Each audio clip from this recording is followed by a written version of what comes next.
어휴, 할머, 여기 국수 하나 말아봐. 돈은 없으니까 외상으로 하고. 아이고, 이 추운 날에 이리로 들어와요. 감기 들겠네. 매서운 겨울바람이 몰아치던 어느 저녁, 서울 변두리의 낡은 재래시장. 비릿한 생선 냄새와 눅눅한 기름나가 진동하는 골목 끝자락에 위치한 은하수 국수집의 미닫이 문이 비명 같은 소리를 내며 열렸습니다. 문으로 밀고 들어온 남자의 행색은 그야말로 목불인견이었습니다. 보풀이 잔뜩 일어난 때자국 가득한 점퍼, 며칠은 감지 않은 듯 떡진 머리, 그리고 코끝을 찌르는 쾌쾌한 알코올 냉새까지. 시장 상인들이라면 진저리를 치며 쫓아낼 법한 영락없는 노숙자의 모습이었죠. 하지만 그 초라한 겉모습과 달리 남자의 눈빛만은 형형하게 살아있었습니다. 주방 안쪽에서 구분 등을 한 채 국수를 삶던 노년의 여인, 선자가 놀란 눈으로 그를 바라보았습니다. 아이고, 이 추운 날에 이리로 들어와요. 감기 들겠네. 선자는 화를 내기는커녕 다리를 심하게 절뚝거리며 다가와 남자의 소매를 잡았습니다. 준수는 그 손길을 거칠게 뿌리치며 낡은 의자에 털썩 주저앉았습니다. 여전하네. 자식 팔아먹은 여자치고는 지나치게 친절하군. 준수의 입가에 비열한 미소가 번졌습니다. 여러분, 도대체 이 남자에게는 어떤 사연이 있기에 생모를 향해 이런 서늘한 칼날을 품고 나타난 것일까요? 이 남자의 진짜 이름은 서준수. 불과 사흘 전까지만 해도 그는 미국 실리콘밸리에서 가장 주목받는 AI 스타트업의 수장이었습니다.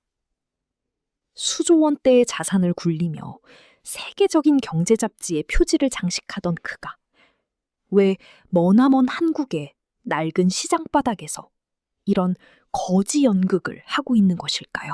준수의 기억은 35년 전 차가운 공항 활주로에 멈췄습니다. 겨우 4살이었던 아이. 어머니 선자는 도박에 빠진 남편의 빚을 감당하지 못하겠다며 아들의 손을 놓았습니다. 준수는 낯선 서양인 부부의 품에 안겨 떠나며 멀어지는 어머니의 뒷모습을 보았습니다. 나를 돈 몇 푼에 팔아넘긴 여자. 그 생각은 준수의 평생을 지배하는 악몽이자 그를 채찍질하는 유일한 힘이었습니다. 차별과 멸시가 가득한 미국 땅에서 그는 잠을 줄여가며 공부했고 피눈물을 흘리며 사업을 일궈냈습니다. 마침내 수조 원의 자산가가 되었을 때 그는 가장 먼저 한국행 비행기표를 끊었습니다. 감동적인 재회를 위해서가 아니었습니다. 자신을 버리고 당신이 얻은 삶이 얼마나 비참한지 똑똑히 확인하고 가장 잔인한 방식으로 복수하기 위해서였죠. 준수는 한국에 도착하자마자 강남의 펜트하우스를 빌리고 1억 원대 전기차를 뽑았습니다. 하지만 그 화려한 옷들을 다 벗어던지고 선택한 것은 시장 바닥의 구제 옷들이었습니다. 회장님, 정말 이렇게까지 하셔야겠습니까? 조사한 바에 따르면 어머님 형편이 아주 어렵다고 합니다. 비서 조 팀장의 말에 준수는 차갑게 대꾸했습니다. 형편이 어려워. 당연히 그래야지. 자식을 팔아먹고 잘 살면 그게 하늘이 없는 거 아니겠어? 내가 겪은 35년의 지옥을 그 여자도 딱 며칠만 맛보게 해줄 거야. 준수는 시장 근처 골목에 테슬라를 숨겨두고 비틀거리는 노숙자 연기를 하며 국수집으로 향했습니다. 다시 국수집 안. 준수는 일부러 탁자를 손바닥으로 탁탁 치며 고함을 질렀습니다. 어이, 주문 받으시죠. 미안해요, 손님. 내가 다리가 좀 시원찮아내서 느려요. 얼른 따뜻한 물부터 마시고 속 좀 데워요. 선자는 당황한 기색이 역력했지만 이내 인자한 미소를 지으며 김이 모락모락 나는 따뜻한 보리차 한 잔을 내어왔습니다. 미안해요, 손님. 내가 다리가 좀 시원찮아서 느려요. 얼른 따뜻한 물부터 마시고 속 좀 데워요. 준수는 선자의 다리를 보았습니다. 왼쪽 다리가 완전히 비틀려 걸을 때마다 몸이 한쪽으로 크게 기울었습니다. 천벌받았군. 자식을 버린 대가로 평생 전뚝이며 다니게 됐나 보지. 준수는 마음속에 차오르는 묘한 감정을 억누르며 일부러 보리차를 한 모금 마시더니 바닥에 퇴 하고 뱉어버렸습니다.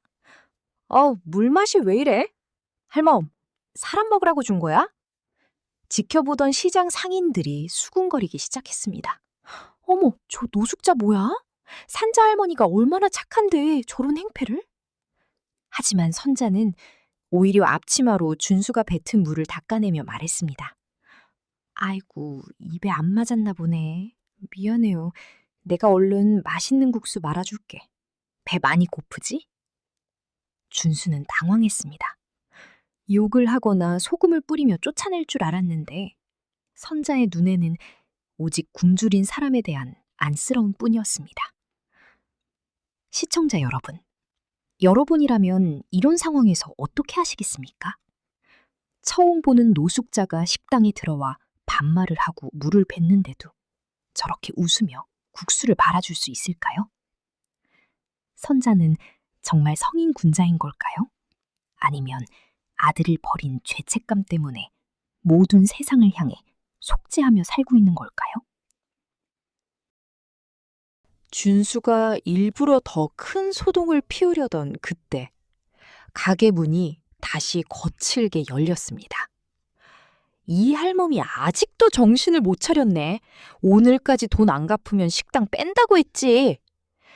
검은 양복을 입은 사내들이 들이닥치며 식당 안의 의자를 발로 걷어찼습니다.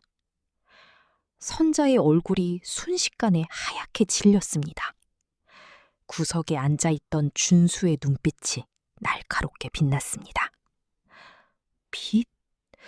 저 여자가 왜 빚이 있는 거지? 자식을 팔아넘긴 돈으로 호의호식했을 거라 믿었던 준수의 예상과는 전혀 다른 상황이 펼쳐지려 하고 있었습니다. 선자의 숨겨진 과거, 그리고 사채업자들이 찾는 죽은 남편의 도박빚의 실체는 무엇일까요? 식당 안은 순식간에 아수라장이 되었습니다. 검은 양복을 입은 사내들이 휩쓸고 간 자리에는 넘어진 의자와 깨진 수저통만이 뒹굴고 있었죠. 선자는 바들바들 떨리는 손으로 바닥을 짚으며 겨우 몸을 일으켰습니다. 아이고, 손님 놀라셨지? 미안해요. 정말 미안해. 자기 몸 하나 가누기 힘든 상황에서도 선자는 구석에 앉아있던 노숙자 행색의 준수를 먼저 걱정했습니다. 준수는 그 모습을 보며 차갑게 입술을 깨물었습니다. 자식을 팔아먹고 살더니 결국 그 도박꾼 남편 때문에 이 지경이 된 건가? 정말 지독한 악연이군. 준수의 눈은 선자의 왼쪽 다리에 고정되었습니다. 그녀가 움직일 때마다 몸은 기괴할 정도로 왼쪽으로 크게 기울어졌고 바닥을 끄는 슥슥 하는 소리가 조용한 식당 안에 무겁게 깔렸습니다. 여러분, 만약 여러분이라면 저토록 처참하게 망가진 어머니의 모습을 봤을 때 어떤 생각이 드시겠습니까? 준수의 머릿속엔 오직 한 단어뿐이었습니다. 천벌. 어린 자식을 낯선 땅으로 보내버린 비정한 어머니에게 하늘이 내린 형벌이라고 그는 그렇게 믿고 싶었습니다. 그래야만 지난 32년 동안 쌓아온 자신의 징후가 정당화될 수 있었으니까요. 어이, 할멈, 내 국수는 언제 줄 거야? 준수는 일부러 더 거칠게 소리를 질렀습니다. 선자는 깜짝 놀라며 굽은 허리를 서둘러 폈습니다. 아이고, 맞다, 국수. 금방 말아줄게요. 조금만 기다려요. 선자는 절뚝이는 다리를 이끌고 주방으로 향했습니다. 주방 안의 열기 때문인지 아니면 고된 노동 때문인지 그녀의 이마엔 땀방울이 송골송골 맺혀 있었습니다. 낡은 냄비에서 멸치 육수 냄새가 진동했고 선자는 정성스럽게 소면을 삶아 찬물에 헹궈냈습니다. 잠시 후 준수의 앞에 놓인 것은 투박한 양은 냄비가 아니었습니다. 선자는 어디서 찾아냈는지 금이 가지 않은 깔끔한 사기 그릇에 국수를 수북이 담아왔습니다. 보통 사람이라면 2명은 좋게 먹을 법한 그야말로 곱빼기 중의 곱빼기였죠. 날이 추우니까 국물부터 좀 마셔요. 모자라면 말하고 내가 국수는 넉넉히 삶았으니까. 준수는 코웃음을 쳤습니다. 이런 싸구려 국수 한 그릇으로 속죄라도 하겠다는 건가? 가소롭군. 준수는 젓가락을 들어 국수를 한 움큼 집어 올렸습니다. 그러고는 입에 넣는 신용을 하더니 일부러 탁자 위에 호르륵 소리를 내며 국물을 다 쏟아버렸습니다. 이게 무슨 맛이야? 국물이 왜 이렇게 짜? 할멈, 나 죽이려고 작정했어? 준수는 그릇을 밀쳐버렸습니다. 국물이 바닥으로 흘러내려 선자의 낡은 신발을 적셨습니다. 시장의 다른 상인이었다면 당장 몽둥이를 들고 쫓아냈을 불해한 행동이었죠. 하지만 선자는 화를 내지 않았습니다.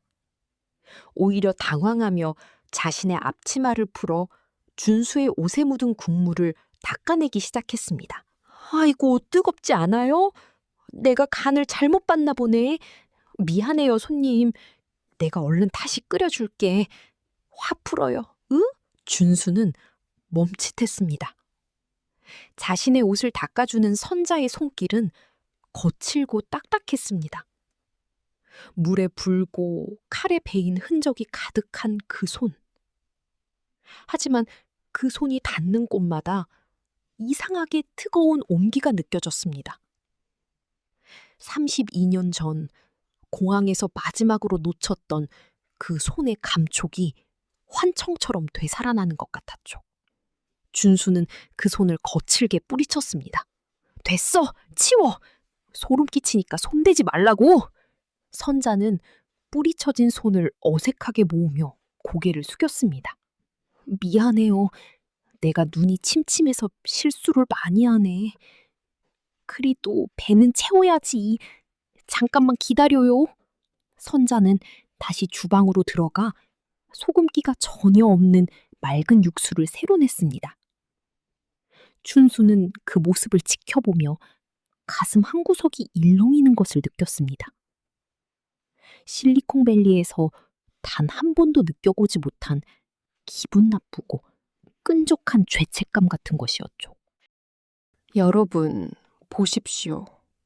아들은 어머니를 무너뜨리기 위해 온갖 폐악질을 부리는데 어머니는 아들인 줄도 모르고 그저 굶주린 영혼을 달래려 애쓰고 있습니다.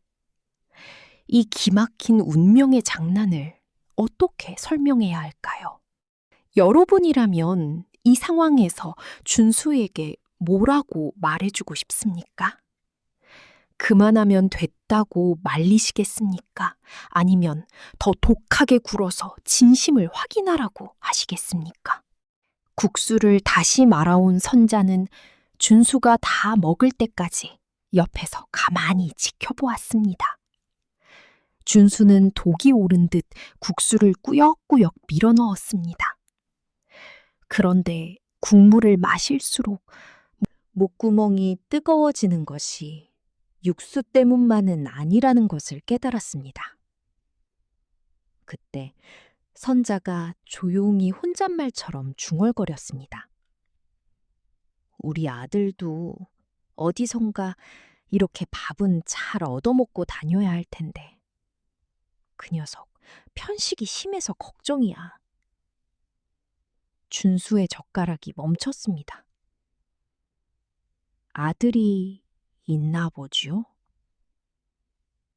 선자는 슬픈 미소를 지으며 고개를 끄덕였습니다. 있지요.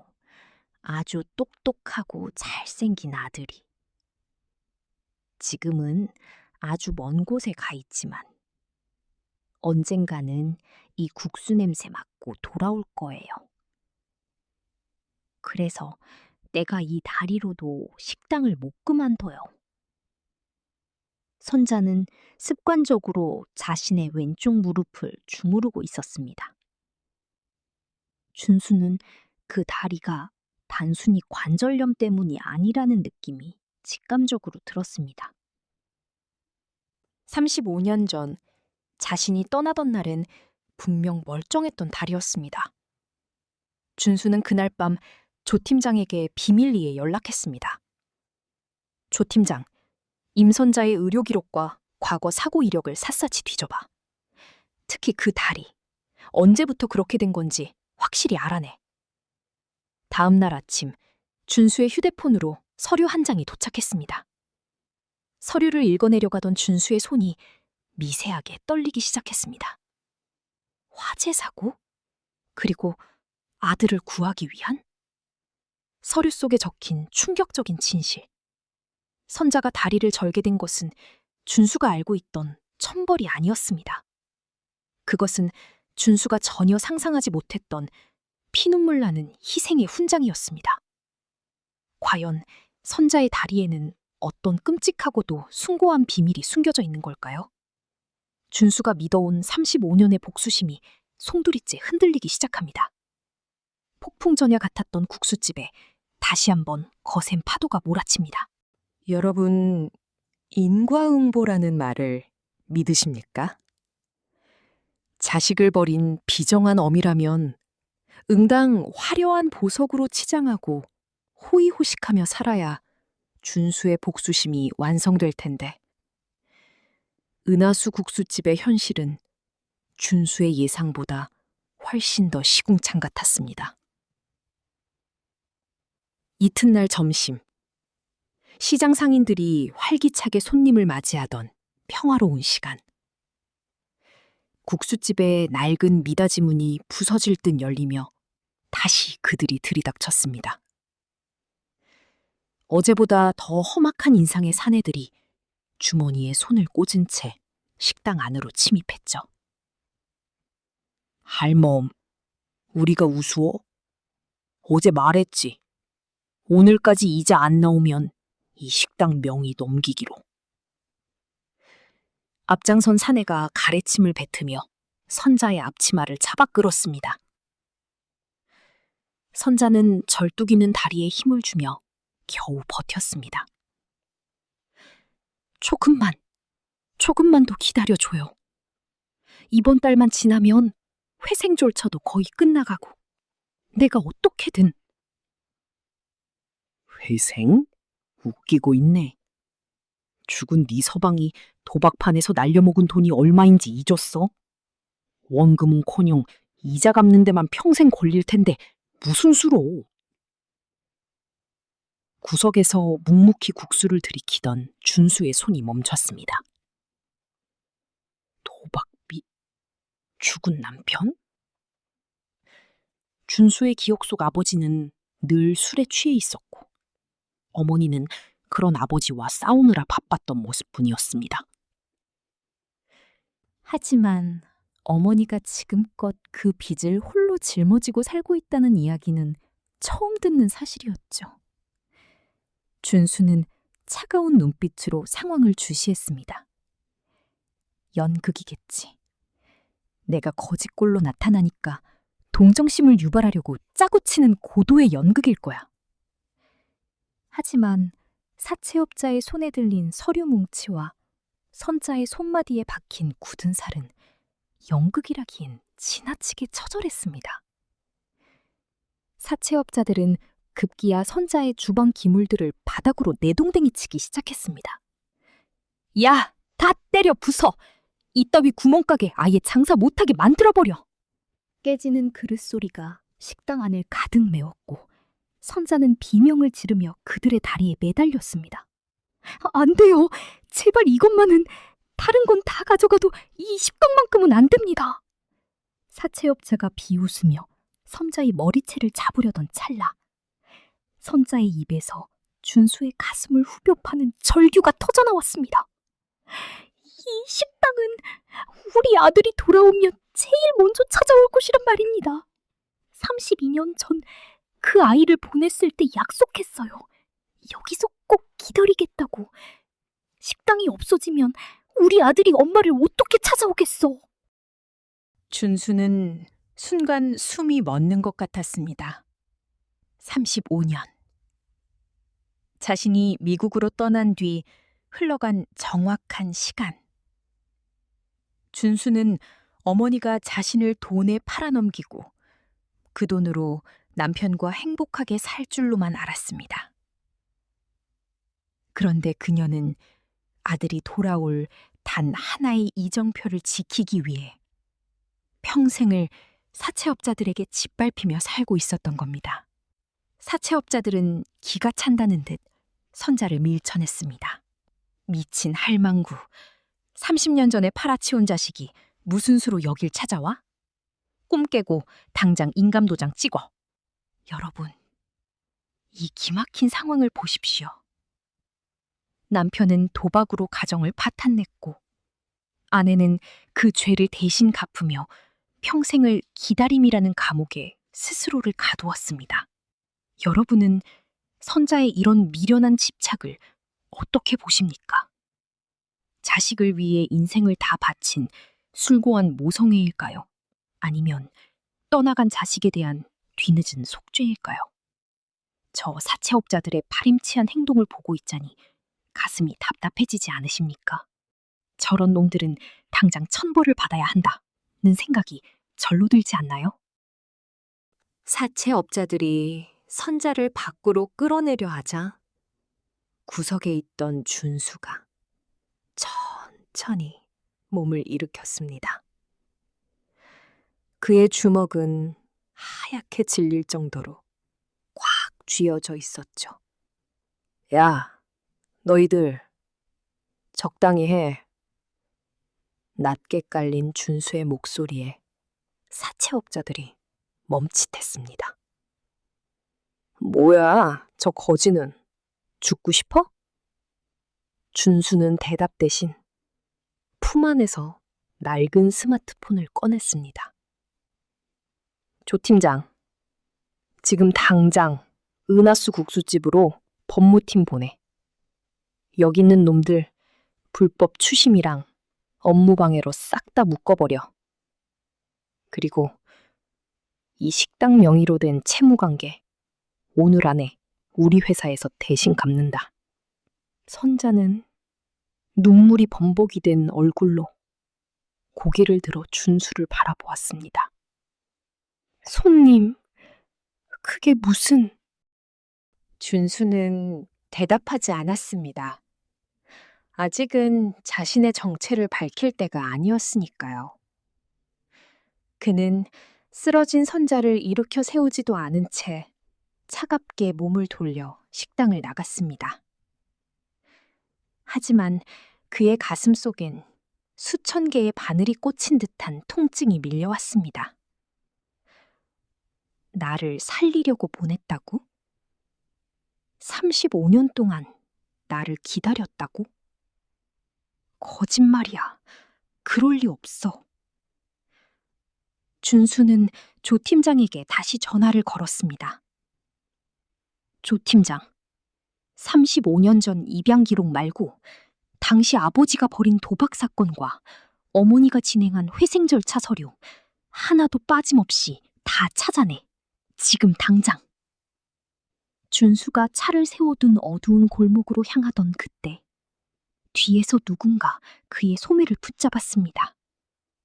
절뚝이며 쫓아온 선자였습니다. 손님!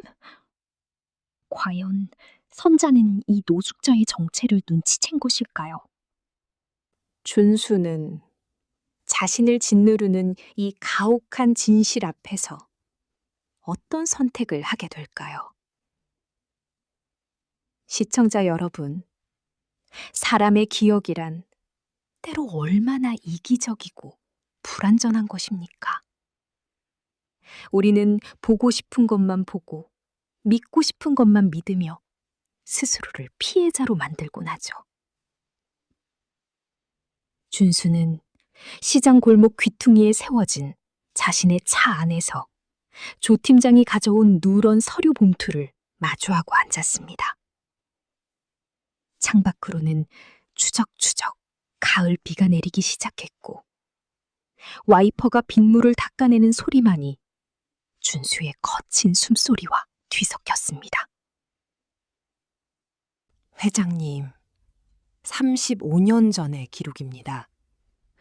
당시 어머님께서 거주하시던 동네 주민들과 관할 파출소 기록, 그리고 입양기관의 내부 문서까지 모두 확보했습니다.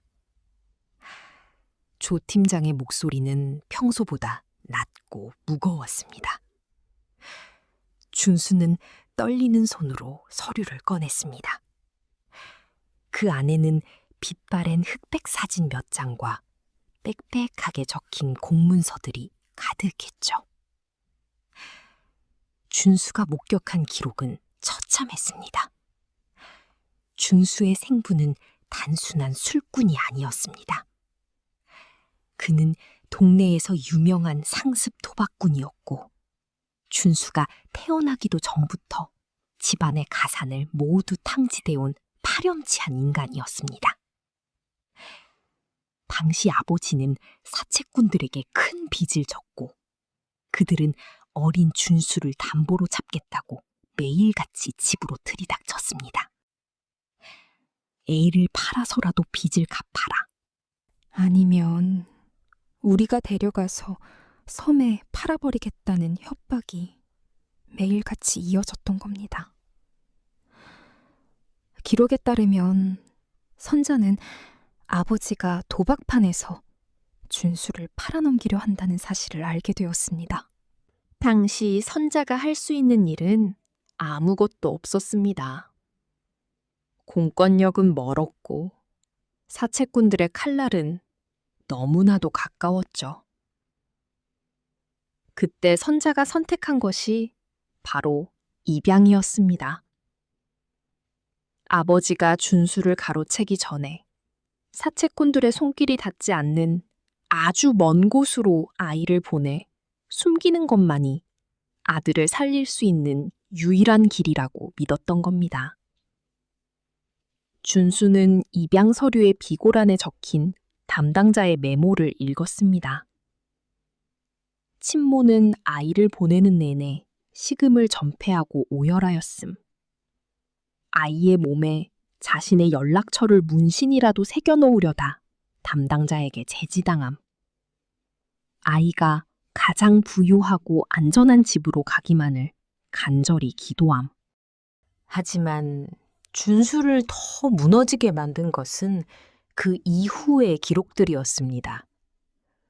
준수를 떠나보낸 뒤 선자는 도박꾼 남편과 바로 이혼하고 홀로 빚더미를 떠안았습니다. 서류 뭉치 속에는 선자가 35년 동안 매달 갚아온 채무 변제 영수증이 수백 장이나 들어있었습니다.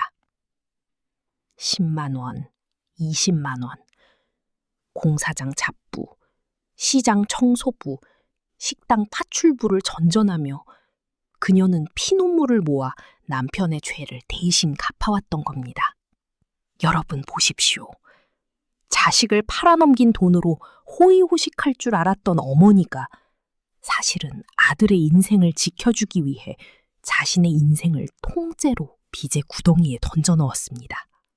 가난이 죄입니까? 아니면 자식을 지키기 위해 생이별을 택한 그 마음이 죄입니까? 사채꾼들에게 끌려가 평생을 망칠 아들을 생각하며 차라리 미움을 받더라도 먼 나라에서 귀하게 자라길 말았던 그 마음. 여러분이라면 감히 그 어머니를 비난할 수 있겠습니까? 준수는 서류를 쥔 채 끄덕이기 시작했습니다. 자신이 미국에서 호화롭게 살며 증오를 키워오던 그 시간 동안 어머니는 이 좁은 시장바닥에서 절뚝이는 다리로 멸치 육수를 우려내며 빚쟁이들에게 굽실거리고 있었던 겁니다. 선자가 그토록 아꼈던 그 은하수 국수집은 사실 그녀가 32년 동안 빚을 갚고 남은 돈을 쪼개어 겨우 마련한 아들을 기다릴 마지막 성지였던 것이죠. 나를 버린 게 아니라 나를 살리려고 보낸 거였어.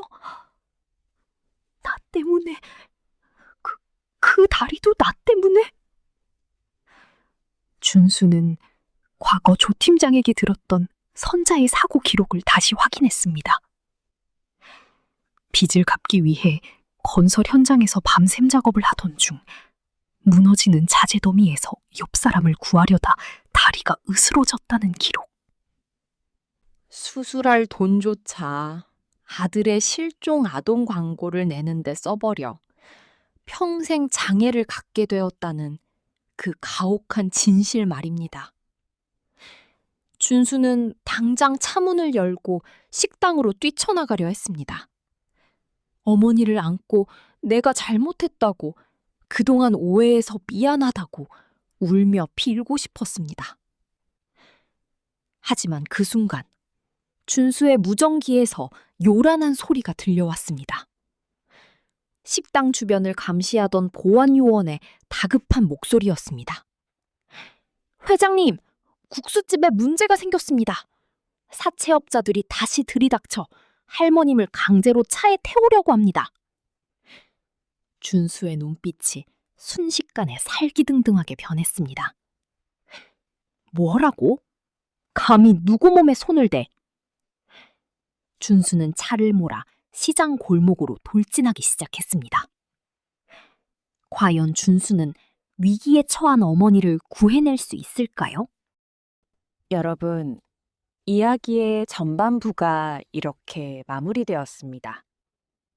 35년 전 자신을 버린 줄 알았던 어머니가 사실은 자신을 살리기 위해 모든 것을 내던졌다는 충격적인 진실.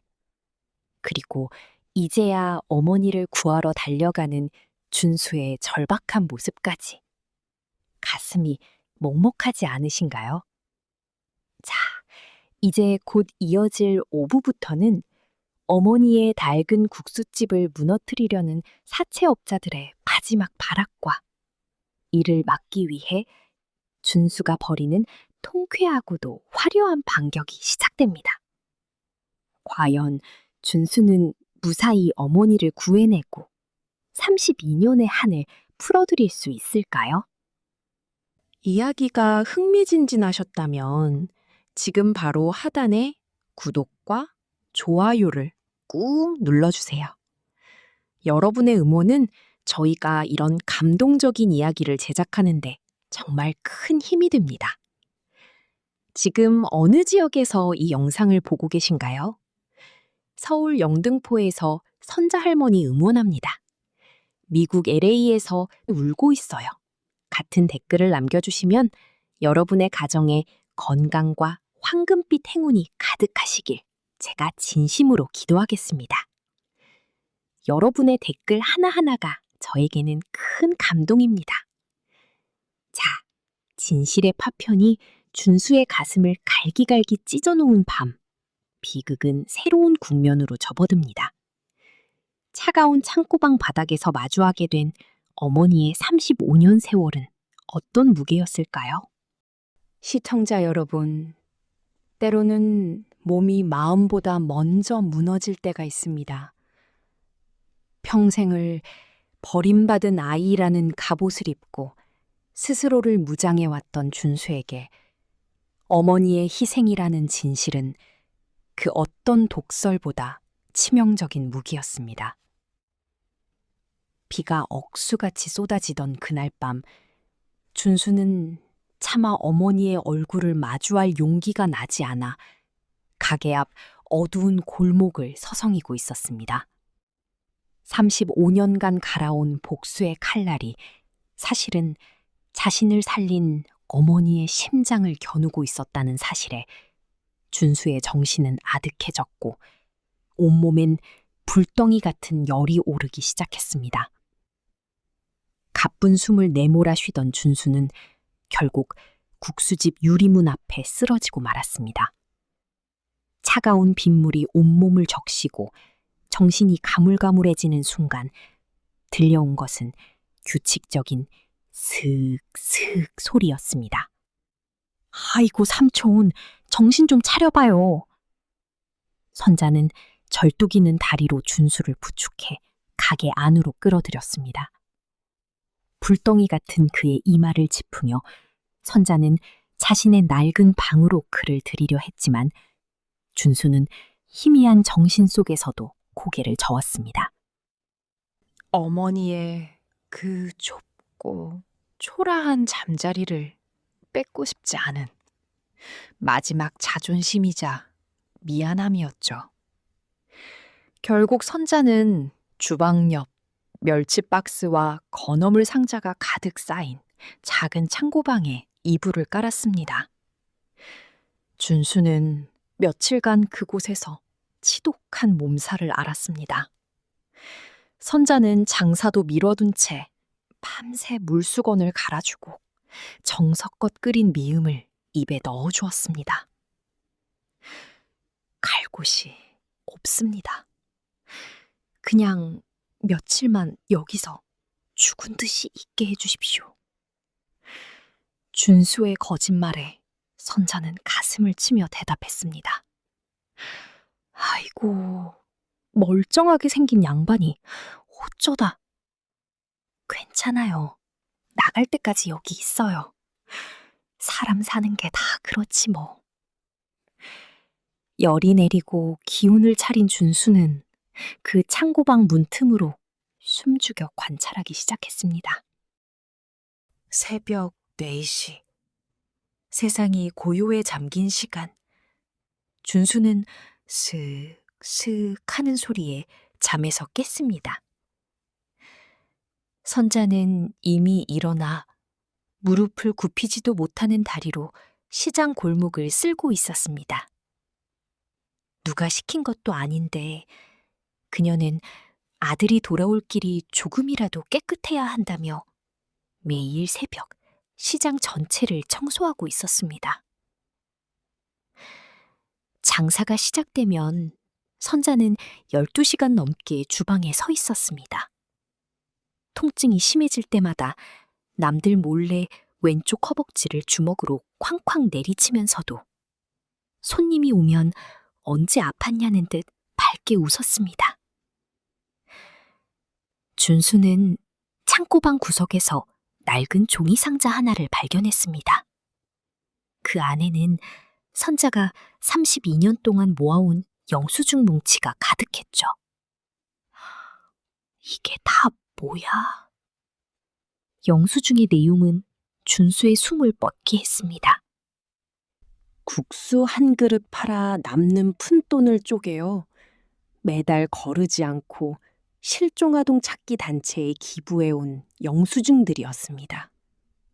자신의 다리 수술비는커녕 약값조차 아끼던 어머니가 보이지 않는 아들을 위해 35년 동안 세상에 뿌린 간절한 기도의 흔적들이었죠. 여러분, 저 영수증 뭉치를 한번 생각해 보십시오. 10,000원, 20,000원. 그 돈은 선자에게 단순히 돈이 아니었을 겁니다. 아들이 살아있기만 하다면 누군가에게 따뜻한 밥 한 끼라도 얻어먹길 바라는 애미의 피눈물이었겠죠. 그날 밤 선자가 고된 일과를 마치고 깊은 잠에 들었을 때 준수는 홀린 듯 어머니의 방으로 들어갔습니다. 그리고 선자의 베개 밑에서 겉장이 다 해진 낡은 공책 한 권을 꺼냈습니다. 일기장이었습니다. 첫 장을 넘기자마자 준수의 눈시울이 붉어졌습니다. 1994년 5월 12일. 우리 준수 보낸 지 첫날. 밥은 먹었을까? 엄마를 찾지는 않을까? 지옥에 가도 좋다. 우리 아들만 부잣집에서 배불리 먹고 살 수 있다면. 2005년 10월 5일. 준수야, 오늘은 네 생일이구나. 엄마가 미역국을 끓여서 네 사진 앞에 놓았다. 미국은 멀어서 냄새도 안 가겠지. 미안하다, 준수야. 엄마가 못나서 미안하다. 2026년 최근 어느 날.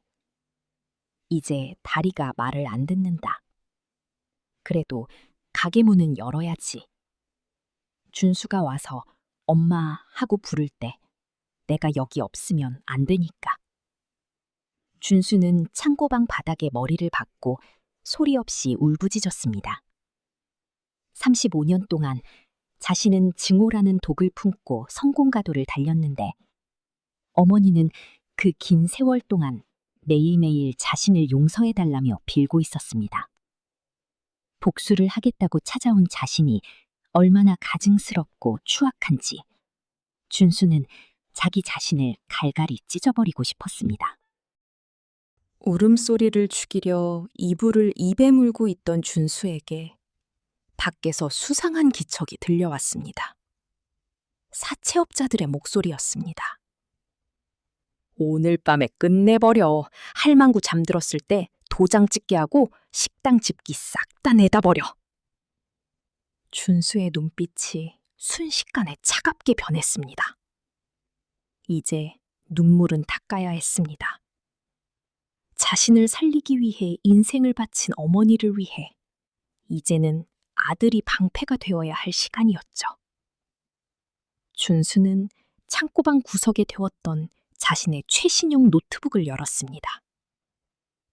실리콘밸리의 서준수가 누군지 너희들에게 똑똑히 보여주지. 과연 준수는 어머니의 유일한 희망인 이 국수집을 어떻게 지켜낼까요? 그리고 정체를 드러낸 준수의 화려한 반격은 어떻게 시작될까요? 시청자 여러분, 하늘이 무너져도 솟아날 구멍이 있다는 옛말 다들 아시지요? 하지만 평생을 빚의 굴레에서 절뚝이며 살아온 선자에게 오늘 새벽의 어둠은 솟아날 구멍 하나 보이지 않는 절망 그 자체였습니다.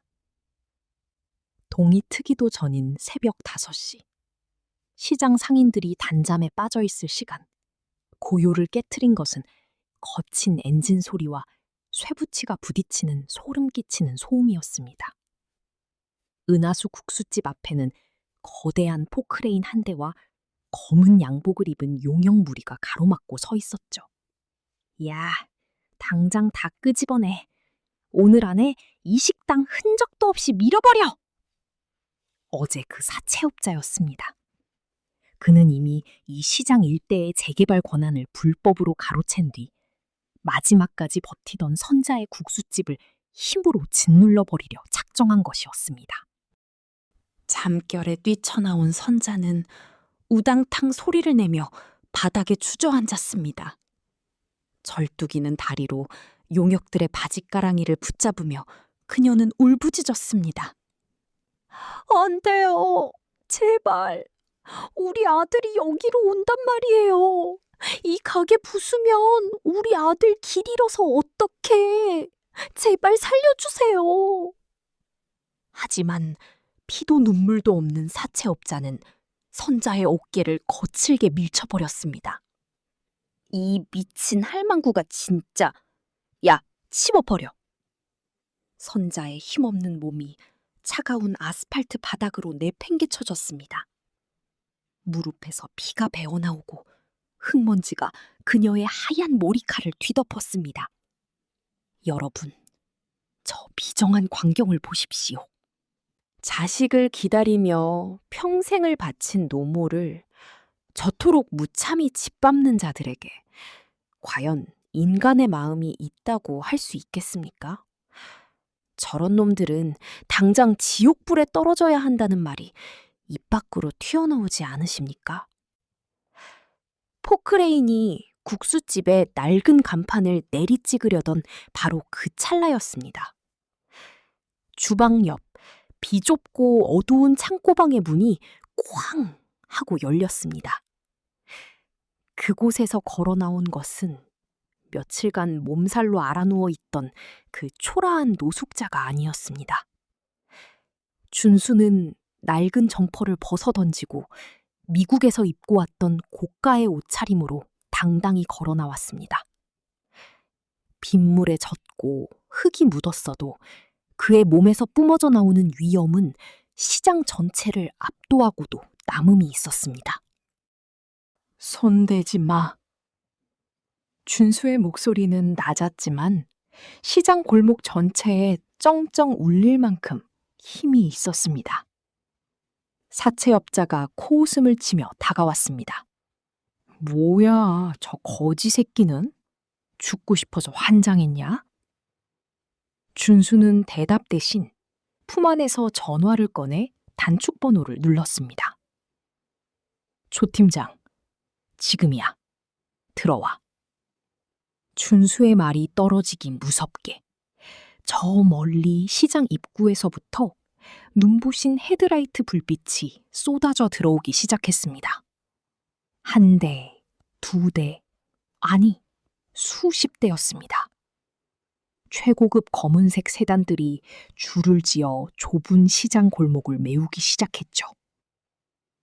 차 문이 일제히 열리고 단정한 정장 차림의 경호원들과 넥시스의 법무팀 변호사들이 쏟아져 나왔습니다. 사채업자들과 용역들은 난생 처음 보는 압도적인 광경에 쇠파이프를 떨어뜨리며 뒷걸음질 쳤습니다. 악한 자들이 자신의 힘만 믿고 약자를 괴롭힐 때 더 큰 정의의 힘이 나타나 그들을 심판하는 이 장면. 가슴 속에 맺혔던 응어리가 단번에 내려가는 기분이 들지 않으십니까? 그래, 이래야 세상 살맛이 나지 하고 손뼉을 치고 싶으실 겁니다. 준수는 바닥에 쓰러진 선자에게로 천천히 걸어갔습니다. 그는 무릎을 굽혀 흙먼지 투성이가 된 어머니를 두 팔로 포근히 감싸 안았습니다. 35년 전 공항에서 자신을 안아주던 그 작고 따뜻한 품을 이제야 비로소 온전히 느끼게 된 것이죠.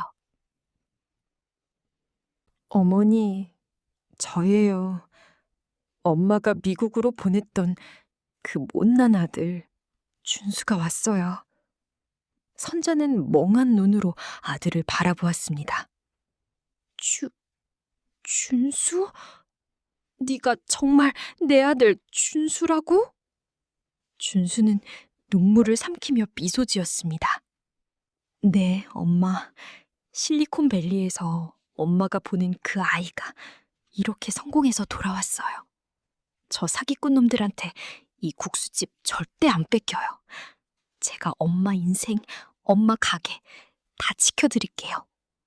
선자는 떨리는 손으로 준수의 얼굴을 만져보았습니다. 꿈인지 생시인지 분간조차 할 수 없는 황홀하고도 고통스러운 재회였습니다.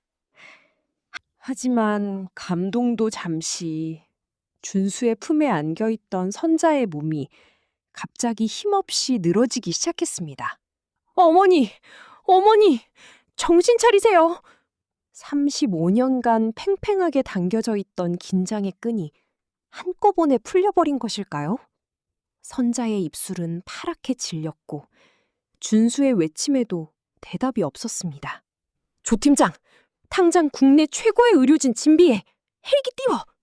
과연 선자는 아들과의 짧은 재회를 뒤로하고 이대로 무너지고 마는 걸까요? 35년을 기다려온 아들의 손을 잡고 그녀는 다시 일어날 수 있을까요?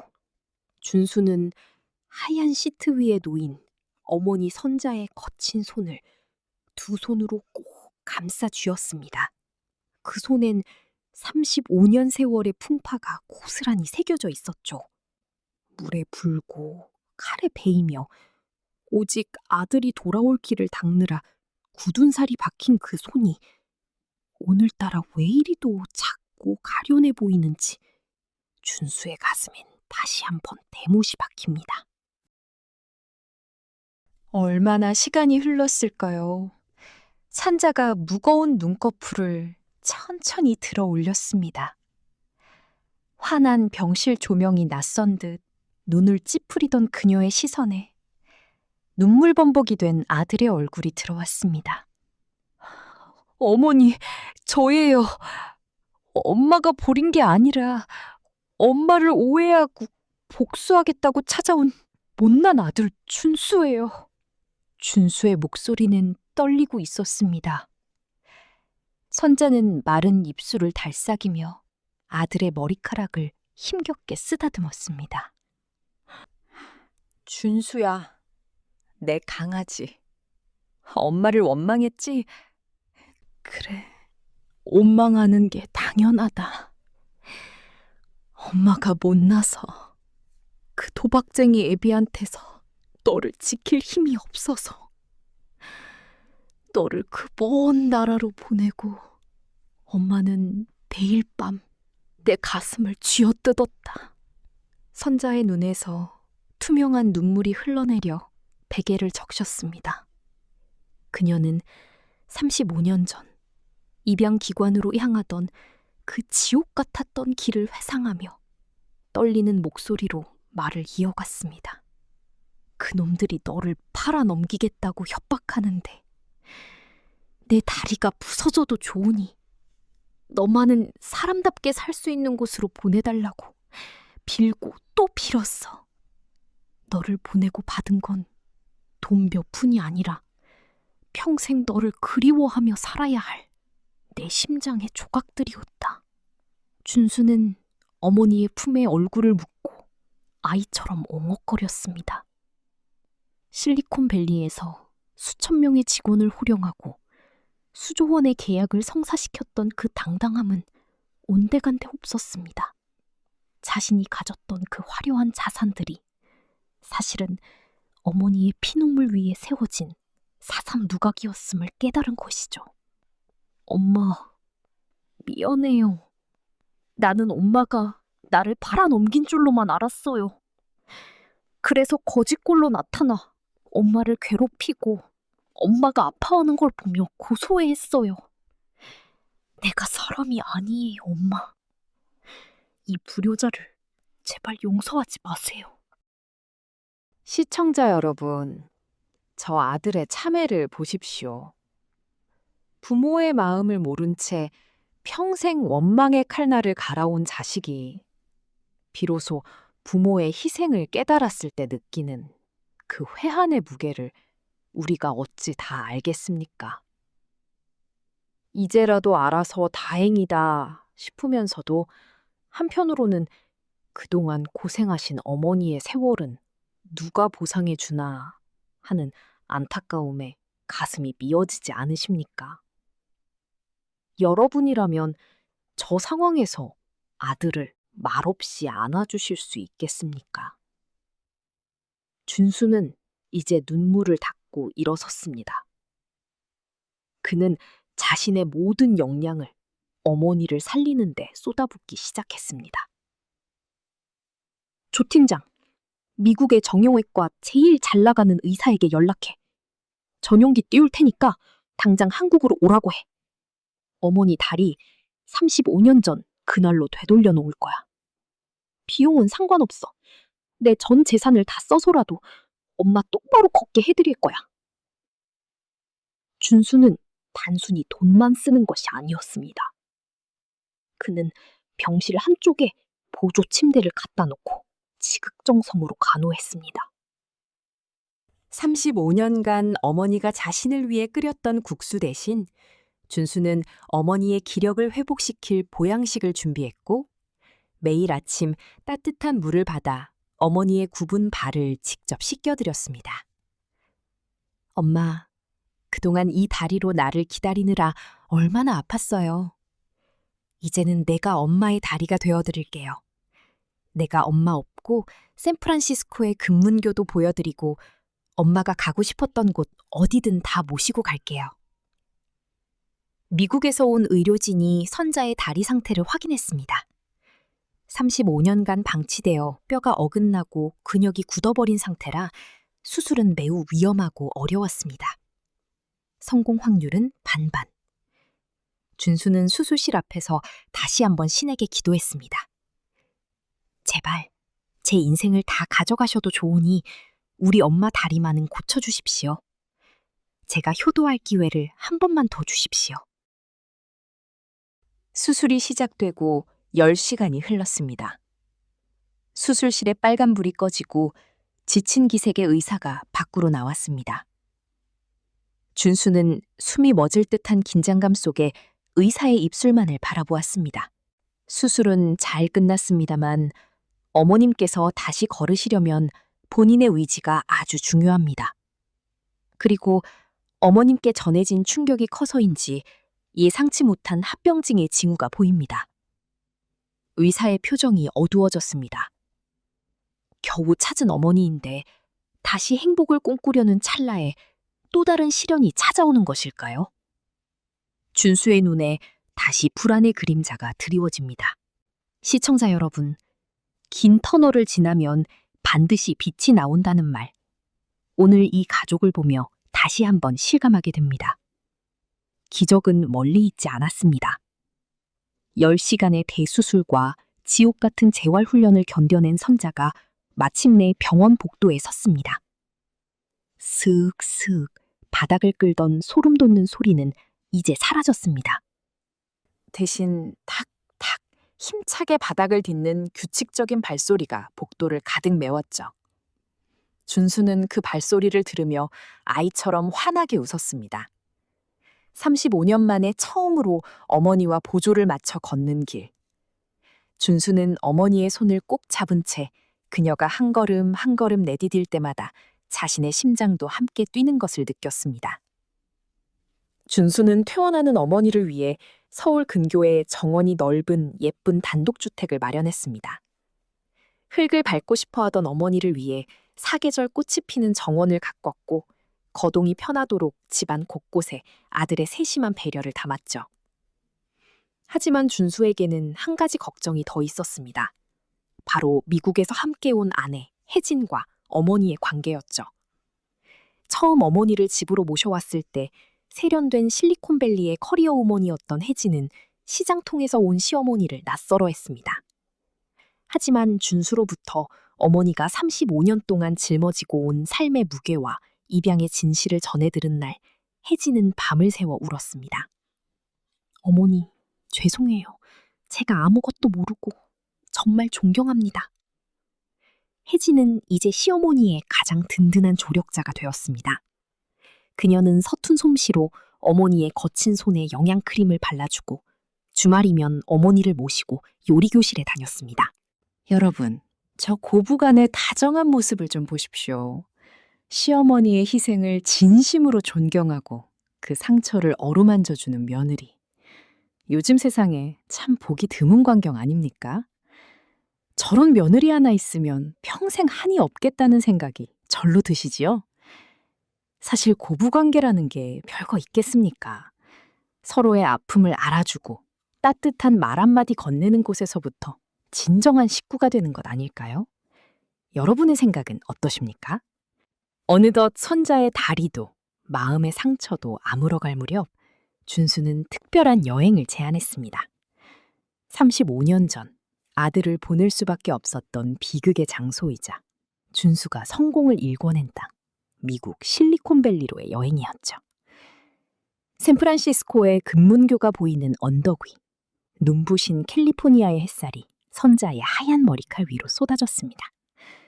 준수는 휠체어 없이 당당히 서 있는 어머니의 어깨를 감싸 안았습니다.